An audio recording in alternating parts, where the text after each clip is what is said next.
ଏଇଟା ଗୋଟେ ଗୁଜବ ହେଇକି ଦ୍ୱିତୀୟରେ ଜଣେ ସମ୍ମାନଶୀଳ ଲୋକ ଏମିତି କହିବାଟା ଗୋଟେ ଅସୁନ୍ଦର ଜିନିଷ। କେବେ କେବେ ଠିକ୍ ଜଣେ ରାଜ୍ୟସଭା ସଦସ୍ୟ କହିବା କଥା କିନ୍ତୁ ବାଜେ ଯେ ମନ୍ଦିର ଭିତରେ ମାଛି ପଇଲେ ନବଖଣ୍ଡ ଜଗନ୍ନାଥଙ୍କ ସୁନା ଚାରଣା କୁଆଡ଼େ ଯାଇପାରିବନି।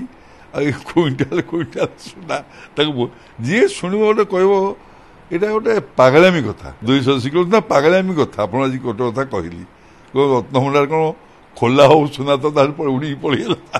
ଏଇଟା କହିବା କଥା ନୁହଁ। ଏଇଟା କହିବାଟା ଅସୁନ୍ଦର ଜିନିଷ, ଅଶୋଭନୀୟ ଜିନିଷ। ଲୋକମାନେ କ'ଣ ଭାବିବେ? ଲୋକମାନଙ୍କର କେତେ କ'ଣ ହବ? ମହାପ୍ରଭୁଙ୍କ ପ୍ରତି ଏଭଳି କହିବାଟା ଉଚିତ ନାଇଁ। ତାଙ୍କ ଉପରେ ଲୋକ ଇମେଜ ଖରାପ ହେଇଯିବ। ଏଇଟା ପିଲାଳିମୀ କଥା।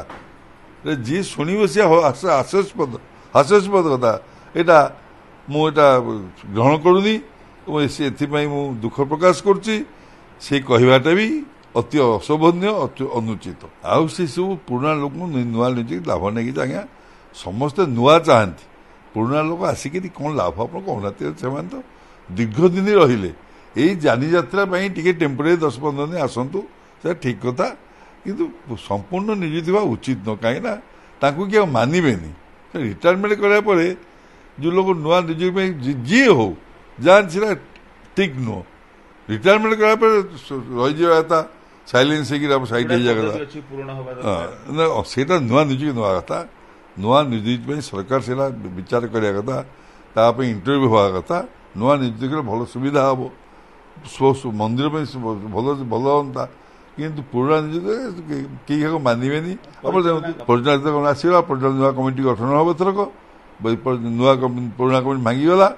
ଯଦି ଭଲ ପରିଚାଳିତ ହେବ, ନୂଆ ଲୋକ ରହିବେ। ସେଇ ଲୋକ 2 ଥର 3 ଥର 4 ଥର ଯାଉଛି, ଲାଭ କ'ଣ ଅଛି? ସେଇ ଯିଏ ଥରେ ଗଲା ସେ ଆଉ ଥରେ ଯିବା ଉଚିତ ନୁହଁ। ପରିଚାଳନା କମିଟି ନୂଆ ମେମ୍ବର ନିଶ୍ଚିନ୍ତ ପରିଚାଳନା ଗଠନ ହେବା ଦରକାର। ରାଜ୍ୟ ସରକାର ଶୀଘ୍ର ପରିଚାଳନା କମିଟି ଗଠନ ହେବା ଦରକାର। ହେଲେ ମନ୍ଦିର ଯେମିତି କାମ ପ୍ରଭୁଙ୍କର ନୀତିକାନ୍ତି ଭଲ ମନ୍ଦ ପରିଚାଳନା କମିଟି ବୁଝିବ, ସେଇଟା ଠିକ୍ ହେବ। ନୂଆ ଲୋକ ରହିବା କଥା, ପୁରୁଣା ଲୋକ ସେ ରହିବା ଉଚିତ ନୁହଁ ଆଉ ତା ଭିତରେ।